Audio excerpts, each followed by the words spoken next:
Vamos con la última sección de literatura del curso. Yo sé que esto le alegra mucho, a mí me entristece, pero bueno, ¿qué le vamos a hacer? Todo tiene que tener un final. Y lo que pasa es que va a ser un buen final, porque va a ser un final con la novela, que para muchos es nuestro género favorito. Y en este caso A mí no me alegra, pensaba decirte que sabía del tema 9 literatura. Gracias, Pilar, gracias. Yo es que ya lo doy por sentado, como uno recibe a veces tantas vibraciones negativas. No. Ok, pues sí, en el tema 9 era el teatro. Pero mira, me has dado una idea, o sea, porque de repente se puede abrir simplemente por si le interesa a alguien, es decir, Vale. ni entra en examen, ni hay que hacer ejercicio, ni nada de nada, pero de repente se puede abrir porque está preparado desde el año pasado, pues por si hay, no sé, gente como tú, Pilar, que le interesa, pues que le eche un vistazo, ¿vale? Eso puede estar bien. Porque claro, empezamos con la poesía de la segunda mitad del siglo XX, en el tema anterior, hoy empezamos la novela y quedaba ese último apartado del tema 9, que es el teatro, ¿no? Por eso decía que, puesto que no va a entrar como contenido obligatorio, el hecho de acercarse, de que a través de la lectura de Historia de una escalera y de la utilización del cuestionario es una forma de acercarse a ese teatro. Pero se abre y tal, y el que quiera, pues, por tener ahí más información o saber algo más, pues lo tiene a su disposición.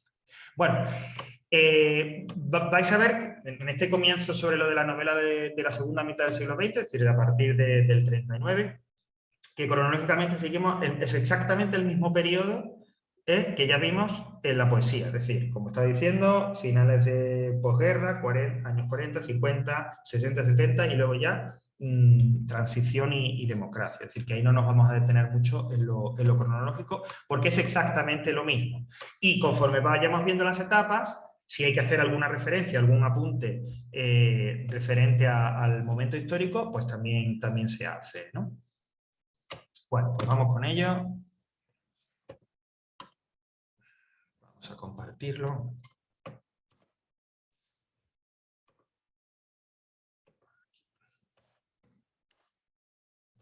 Aquí está.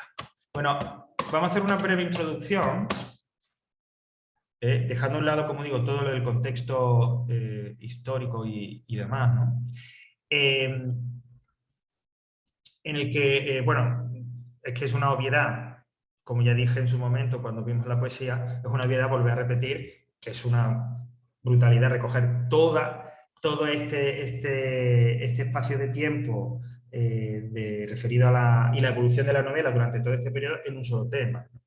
Máxime porque no ya solo por el periodo de tiempo tan largo, sino por la enorme variedad. Es decir, cada uno de las décadas, cada uno de los hitos literarios que vamos a hablar merecería casi que un apartado completo solo para ellos, ¿no? Pero bueno, como no puede ser, pues intentamos hacer un poco este resumen express y apretado, cual maleta de vacaciones, y transmitir un poco lo más importante. Bueno, se le llama, o sea, también puede denominarse narrativa o novela de posguerra, porque va de, como digo, del 39 hasta más o menos el 75, ¿no? Y ya entraríamos en un periodo más de novela contemporánea o novela actual hasta nuestros días, ¿no? Va a ser ese periodo, la evolución, hablando un poco del punto de vista de evolución de la novela, como dice ahí, un momento de ruptura con lo anterior. Pero ya desde el mismo principio del final de la guerra se va a producir una ruptura, como en todo, con lo anterior, por muchas razones. Por la guerra, porque se ha instalado un régimen dictatorial con una ideología muy clara, que es excluyente en muchos aspectos sociales, temas, etcétera, porque hay grandes autores que han muerto, pues no sé, Unamuno, Valle Inclán, que eran grandes novelistas, y porque otros, como luego mencionaremos, pues se han ido al exilio, ¿no? Es decir, que todo eso va a suponer que tenga que cambiarse. A la fuerza es imposible que la novela, después de la guerra, continuara de la misma manera, es imposible. Hablaba un poco de esos principios ideológicos, etcétera, que impone el régimen y que son bastante excluyentes, ¿no? Lo que supone generar unas circunstancias políticas y sociales muy concretas. Es decir, la sociedad tenía que ser de una manera, la gente tenía que comportarse de una manera, pensar de una manera, había un rol para la mujer, había un rol para el hombre, etcétera, etcétera. Claro, todo eso, que ya comentamos en un momento, que toda situación de dictadura ideológica, política, etcétera, no es buena para el arte, ni para la literatura, por supuesto. Eso hacía que, lógicamente, la novela que se produjera dentro de España en ese momento nacía ya un poco coja, porque había temáticas sociales que no se podían tratar. Había técnicas modernas, contemporáneas y vanguardistas, ¿no? Que o bien que se ven utilizados hasta ese momento, o bien nuevos procedimientos narrativos, innovaciones narrativas que podían venir de fuera y que no llegaban, y los anteriores, como digo, esas técnicas vanguardistas, esos recursos, digamos, más experimentales, que se asociaban lógicamente con posiciones más progresistas, etcétera, tampoco se podían utilizar, ¿no? Claro, digamos, limitaciones, que además venían reforzadas por una censura que estaba muy encima de toda la producción artística, claro, ese aislamiento cultural, como digo, que dejaba a España fuera de todas las innovaciones y las corrientes culturales e intelectuales que hasta ese momento o en ese momento se estaban produciendo, todo esto, como digo, hacía que esa producción literaria, que la había, que seguía habiéndola, fuera no de una calidad ínfima, pero lógicamente quizás no desarrollara todo el potencial que necesitaba, ¿no? Todo el potencial que hubiera podido adquirir, ¿no? Es decir, que se van a producir novelas destacables, narraciones destacables, pero que desde estos aspectos que hemos dicho, temáticamente, técnicamente, desde el punto de vista de la innovación, no son las mejores, y son aspectos en los que quedan, como decía, quedan cojas. Conforme vaya pasando el tiempo, conforme vaya evolucionando la situación del país, el régimen, etcétera, etcétera, y se produzca una apertura del país y por lo tanto una llegada de todo tipo de estímulos, experiencias, influencias, corrientes culturales, intelectuales nuevas, etcétera, la novela irá evolucionando, se irá enriqueciendo con nuevas técnicas, se permitirá la entrada y el cultivo en esas narraciones de temas de los que hasta entonces no se podía hablar. Surgirán, por lo tanto, nuevos movimientos, nuevas tendencias en cuanto a la novela, etcétera, etcétera, según iremos ahora viendo y explorando en esta evolución, ¿no? Claro, todo eso explota en cierta forma a partir del 75, cuando acaba el régimen, ¿no? Y entonces cuando, al igual que ocurría con la poesía, se produce también pues una miríada de movimientos, de intereses, de tipos de novelas, de innovaciones, etcétera, etcétera. Por eso dice que es muy complicado, porque es que a partir de ese momento hay de todo múltiples tendencias, múltiples movimientos, grupos y generaciones de autores que escriben, etcétera, etcétera, ¿no? Y además todos actuando a la vez y unos solapándose con otros, porque hay autores que escriben de una manera pero también escriben de la otra manera. Es decir, es, como decíamos, bastante difícil, ¿no?, establecer esos compartimentos estancos, es decir, hasta aquí este movimiento, hasta aquí las características comunes de esta tendencia, etcétera, etcétera, etcétera. Veremos que a partir del año 60 hay como una evolución, una modernización e innovación del género, y a partir de ahí será un río, como digo, de engrandecimiento, de desarrollo y de popularización de la novela. Como ocurre en nuestros días, ¿no? Si hoy entra uno en una librería, aunque hay un revival muy importante de la poesía, que ya comentamos en el apartado anterior, pero evidentemente, no sé, el 75-80% de una librería está copado por las novelas. Y hay infinidad, o sea, una cosa a veces ya agobiante, excesiva. Pero bueno, ahí está, ¿no? Vale, bueno, ya digo, dejo a un lado todo esto porque, bueno, además hay algunas referencias ahí que no me gustan nada. Así que si queréis saltar esos dos párrafos que estoy mostrando perfectamente, creo que fui un poco laxo cuando revisé esto porque no me fijé en algunos de los términos, referencias un poco Bueno, lo dejo ahí. Que cada uno lea y ya le parezca. Empezaríamos, y bueno, mencionamos brevemente, y ya lo dejamos para no quitarle mucho más tiempo a inglés, en los años 40, lógicamente, ¿no? Es decir, justo después de la guerra, ¿no? Porque la guerra acaba en el 39, así que prácticamente en el inicio de los años 40. Dejando ya a un lado lo obvio, lo que ya sabemos de la desolación a todos los niveles que existen en el país en ese momento, hay que tener en cuenta que igual que se seguirá escribiendo novelas, porque lógicamente la guerra supone una suspensión total de la vida, o de la vida normal. Pero cuando esta acaba, es sorprendente cómo la vida encuentra, incluso en los lugares y en los lugares, como digo, más insospechados, más inhóspitos, más destrozados, encuentra formas de abrirse camino. Y poco a poco todo vuelve a ser lo que era. Eso, lo que correcto es lo que quiere decir que finaliza la guerra y enseguida habrá novelas y se escribirá y se editará y habrá gente que pueda comprar algo, lógicamente. Bueno, digo, después en esa situación tan terrible de posguerra, como decíamos, ya conocemos, habrá autores en el exilio, ¿no? Grandes autores como por ejemplo Max Aub o Ramón J. Sender, que acabó exiliado en Estados Unidos y que es autor de algunas obras, quizás la más conocida y más importante es Requiem por un campesino español, ¿no? Que está además incardinada ahí en la guerra civil, ¿no? Que, pues, lógicamente, pues, bueno, no conozco, no tengo conocimiento digamos, de la vida editorial de esta novela, pero no sé si entiendo que por la temática y por el desarrollo de la novela se publicaría después de la dictadura. Aunque no lo tengo claro, ¿eh? Eso habría que confirmarlo. Aquí en España, los autores que queden aquí, que escriben aquí, como dice, hay una novela, en general, aunque con dos tendencias, pero en general la novela de esta década es una novela anclada en la realidad. Y un poco, es que, como decíamos, de la poesía, en cierta forma. Y es que no puede ser de otra manera. Porque es que le interesa a la gente hablar, no le interesa de nada más, sino de lo que pasa. No es momento de fantasía, no es momento de imaginar mundos extraños, es el momento de la realidad. Una realidad que dice que fluctúa entre lo existencial, entre lo social, ¿no? Es decir, entre la reflexión sobre esos grandes temas, la vida, la muerte, etc., y las cosas del comer. Es decir, pues como dónde vivo, en qué trabajo, cómo me gano el pan, hay comida, no hay comida. Esa es la idea entre lo existencial y lo social.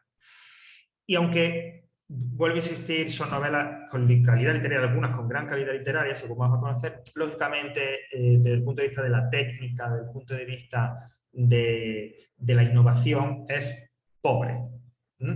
Es pobre, pero no por ello hay que despreciarlo, ¿vale? Ya digo, porque vamos a ver que hay algunos nombres bastante importantes y títulos bastante importantes que empiezan a aparecer en esta época, ¿no? Pero claro, ya digo, no son novelas que destaquen, quizás son novelas, narraciones en las que el punto fuerte, el peso está en lo que cuentan, más que en lo que utilizan, la técnica o los recursos que utilizan para contarlo, ¿vale? Bueno, pues dentro de ese interés general por la realidad hay como dos corrientes, ¿no? Que coinciden en cierta forma, o que una de ellas al menos coincide con la ideología oficial, o que está, no que coincida, ya lo comenté así también la vez anterior, sino que está más cercana de esa ideología oficial. Es lo que se llama novela nacionalista de realismo tradicional. Quizás estas, más que la poesía, estas tendencias, sobre todo la de la novela nacionalista, se convierten en vehículos de propaganda y difusión de esa ideología, ¿no? Ya sabéis que la dictadura de Franco, o el régimen que se llamó el nacionalcatolicismo, una de las ideas importantes era recobrar la idea de una España poderosa, de ese pasado imperial, etcétera, para de esta manera fomentar un orgullo patrio y fomentar un nacionalismo que uniera, ¿vale?, a la población, ¿no? Esa novela nacionalista contribuirá a eso, ¿no? Y no solo eso, sino que voy a intentar hacer un paralelismo con el cine, porque quizás con la novela es muy, muy interesante. Es una época también, esta época de los años 40, donde va a haber grandes producciones históricas, ¿no? En donde se rescatarán figuras de la historia de nuestro país, se presentarán como grandes héroes en situaciones muy difíciles y que por lo tanto fomentarán, como digo, esa idea del nacionalismo y del orgullo español, ¿no? Hay películas sobre los Reyes Católicos, películas sobre el Cid, esta heroína de Zaragoza frente a las tropas francesas, que era Agustina de Aragón. Es decir, son una serie de películas que vistas desde hoy, pues claro, son un poquito acartonadas y un poquito pues que chirrían, ¿no? Pero que en su momento cumplían con una función, ¿no? Igual que la función de esta novela nacionalista, la de difundir esa idea de España, ¿no? De orgullosa de su pasado, poderosa y tal, con un, insisto, con un sentido político, ¿no? Con un sentido para unir a esta nueva España que estaba surgiendo, que estaba naciendo, ¿no? Unir a la población y darle como cierta legitimidad, ¿no? Y el realismo tradicional, que es un realismo que en donde novelas donde se dan, donde da lugar o donde aparecen, digamos, como dicen, una visión más costumbrista, más burguesa, con unos valores más tradicionales, que también se asociaban a esos valores, familia, Dios, patria, etcétera, que querría ofrecer el régimen, ¿no? Y muchas veces esa novela de realismo tradicional, esa vida burguesa que ofrecen, donde se difunden estos valores que digo, suele ser una vida burguesa lógicamente acomodada, ¿no? No es quizás esta la mejor, de hecho veis que no hay ningún título, porque yo he revisado alguno por ahí por mencionar, pero bueno, no es quizás de la de más calidad como para que merezca la pena siquiera mencionar algo. Frente a esta tendencia, y ya con esto acabamos, esta tendencia realista más cercana, digamos, al régimen, tendríamos una tendencia realista en la parte opuesta, ¿no? De aquellos que, tanto si participaron a favor de la República o si está dentro del régimen, pero con una visión más crítica, ven la realidad desde otro punto de vista, ¿no? Estos otros autores que se fijan en otros aspectos de la realidad, ¿no? Quizá, pues igual que ocurría con la poesía, más sórdidos, más, vamos a utilizar así coloquialmente, más desagradables, en cierta forma. Entre estos autores que cultivan esta tendencia realista que digo, había también como dos tendencias a su vez. Por una parte, lo que se llamó el tremendismo, que ya la propia calificación de la palabra nos puede indicar. Bueno, tremendismo son una serie de novelas que cuentan una serie de historias que se desarrollan en ambientes sórdidos, en situaciones familiares, personales extremadamente violentas, donde esa historia se cuenta con un realismo de manera tal cual pasa, un realismo extremo y cruel. Uno de los máximos ejemplos de esta novela tremendista es La familia de Pascual Duarte, de Camilo José Cela. Por eso decía que ya hay grandes nombres aquí también, ¿no? Esta quizá es una de sus novelas más conocidas. Y además es una novela durísima, por todo, es un ejemplo perfecto si alguien se quisiera acercar, porque tampoco es una novela excesivamente exigente. Es una novela durísima y muy buen ejemplo de este tremendismo. También una versión cinematográfica que yo creo que le hace justicia, la vi hace muchísimo tiempo, pero creo que le hace justicia a lo que es la novela en sí. La adaptación es de los 70 o principios de los 80, ¿vale? Y frente a ese tremendismo, la novela existencial, es decir, que se preocupa de ese otro aspecto, de esa otra fase de la realidad más desagradable, pero desde el punto de vista un punto de vista más humano, más de lo que le pasa al ser humano, de cómo siente, de cuál es su reacción ante lo que está pasando, ¿no? Por eso hablamos de novela existencial. Habla de las angustias de la vida cotidiana y quizás una novela que yo no me he acercado todavía a ella, pero que todo el mundo recomienda y yo, por tanto, hago extensible esa recomendación, que es Nada, de Carmen Laforet, ¿no? Que es como el puntal de este tipo de literatura, ¿no? Además fue quiero recordar, el primer premio Nadal, que es un premio literario muy importante y prestigioso en nuestro país. Es del 44. O La sombra de cipreses alargada, del 48, de uno de los grandes autores que yo sigo pensando, a pesar de que hay gente que me dice que no, que es Miguel Delibes, que está un poco como apartado, a pesar de ser uno de los grandísimos autores narradores, de hecho va a aparecer varias veces más durante esta evolución, uno de los grandes autores de novela en castellano y en español del siglo XX. Vale, bueno, pues vamos a dejarlo aquí y ya la semana que viene rematamos y terminamos con la evolución de la novela.